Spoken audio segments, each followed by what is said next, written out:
The Scarlet Letter is a story set in Boston in the 17th century. Hester is being led to the scaffold, where she is to be publicly shamed for having committed adultery. Hester is forced to wear the letter A on her gown at all times.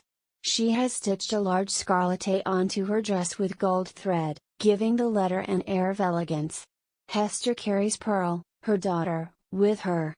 On the scaffold she is asked to reveal the name of Pearl's father, but she refuses.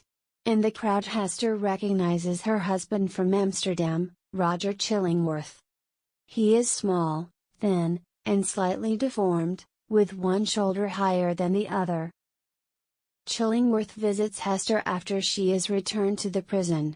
He tells her that he will find out who the man was, and he will read the truth on the man's heart. Chillingworth then forces her to promise never to reveal his true identity as her cuckolded husband. Hester moves into a cottage bordering the woods. She and Pearl live there in relative solitude. Hester earns her money by doing stitch work for local dignitaries, but she often spends her time helping the poor and sick.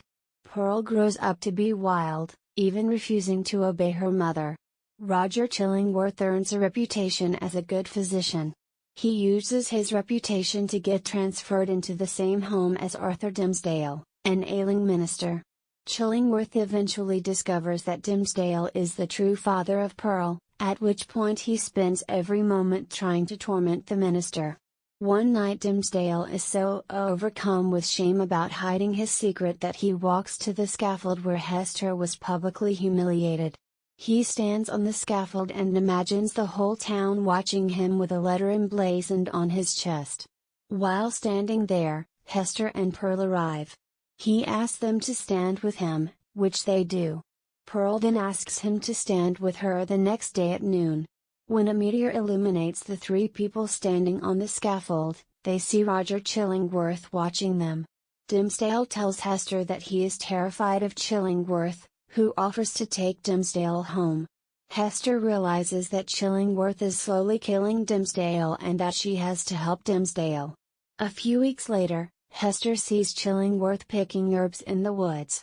She tells him that she is going to reveal the fact that he is her husband to Dimmesdale. He tells her that Providence is now in charge of their fates, and she may do as she sees fit. Hester takes Pearl into the woods, where they wait for Dimmesdale to arrive.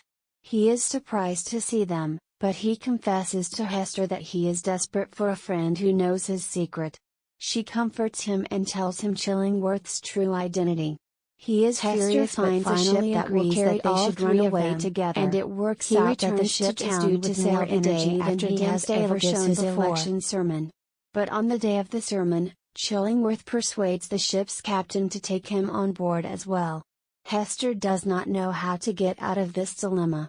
Dimmesdale gives his election sermon, and it receives the highest accolades of any preaching he has ever performed. He then unexpectedly walks to the scaffold and stands on it, in full view of the gathered masses. Dimmesdale calls Hester and Pearl to come to him. Chillingworth tries to stop him, but Dimmesdale laughs and tells him that he cannot win. Hester and Pearl join Dimmesdale on the scaffold. Dimmesdale then tells the people that he is also a sinner like Hester, and that he should have assumed his rightful place by her side over 7 years earlier. He then rips open his shirt to reveal a scarlet letter on his flesh. Dimmesdale falls to his knees and dies on the scaffold. Hester and Pearl leave the town for a while, and several years later Hester returns.